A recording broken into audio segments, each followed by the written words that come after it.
Hello, chào tất cả các bạn nhá. Wow, đây có nhiều đồ chơi quá này các bạn ơi. Này, ấy xà, cá sấu này, máy bay này, cua kìa. Rồi, chúng ta cùng nhặt nhá. Xà, đây một chiếc xe tăng này các bạn ơi. Đấy. Ê. Rồi, mình cho vào rổ. Xà.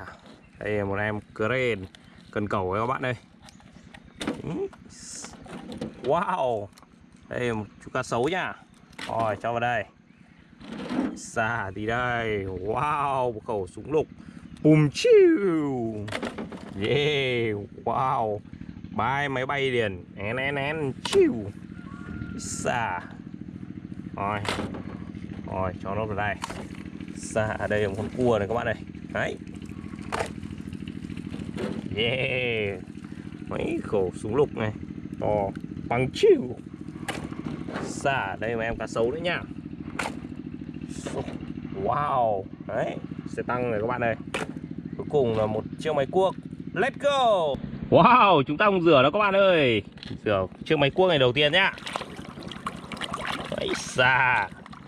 Yeah. Đây, múc đá nhá. Rồi, xa. Đây một gầu nhá. Yeah. Đấy, xa. Rồi, cho em đi dưới nước này. Chiu. Rồi, đây mà em cá sấu nha các bạn nhá. Chiu. Đấy. Rồi. Xà, tụt mất cái đuôi rồi các bạn ạ. Rồi, cho nó bơi vào đây nhá. Xà. Đấy. Gì đây? Wow, một chiếc xe tăng này các bạn ơi. Đấy, già, ten màu xanh nhá các bạn nhá. Già, một em xe tăng màu xanh, mình cho bạn ấy đi dưới nước này. Chiu. Rồi, lại thêm chú cá sấu nữa này các bạn ơi. Rồi. Đấy. Em cá sấu này màu vàng. Rồi. Già. Rồi. Đấy, bạn đang bơi. Đấy, vào vũng này nhá. Wow, đây là một chú cua này các bạn ơi. Đấy, cua này các bạn. Đấy. Yeah. Wow, cua bơi dưới nước. Xà. Đấy, các bạn nhìn thấy gì không? Đấy, xà. Wow, một khẩu súng lục nhá. Ây xà, một khẩu súng lục của Mỹ này. Đấy, có cờ Mỹ đây các bạn này. Đấy. Yeah, băng đạn rất đẹp luôn. Bằng chiu. Đây. Wow, một chiếc máy bay nhé các bạn nhá. Yeah.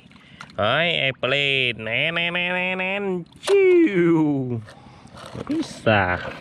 Đây, chiếc máy cần cẩu này các bạn ơi. Rồi. Yeah. Đấy, xà. Rồi, cho vào đây. Wow, lại thêm một chiếc xe tăng nữa nha. Già. Chiu. Wow. Đây một chiếc máy bay rất là to luôn các bạn ạ. Đấy, xà. Đấy. Rồi. Đây. Đấy, xà. Yeah, cụp cánh vào nhá. Đấy. Chiu. Đây, lại thêm một chiếc máy bay nữa. Một chiếc này màu đỏ các bạn ạ. Chiếc kia màu xanh, chiếc này màu đỏ. Rồi. Yeah. Wow, cuối cùng một khẩu súng lục. Xà. Khẩu này khẩu lục rồng. Băng đạn như khẩu kia này các bạn này. Đấy, cũng xoay được nha. Yeah. Rồi, bye bye.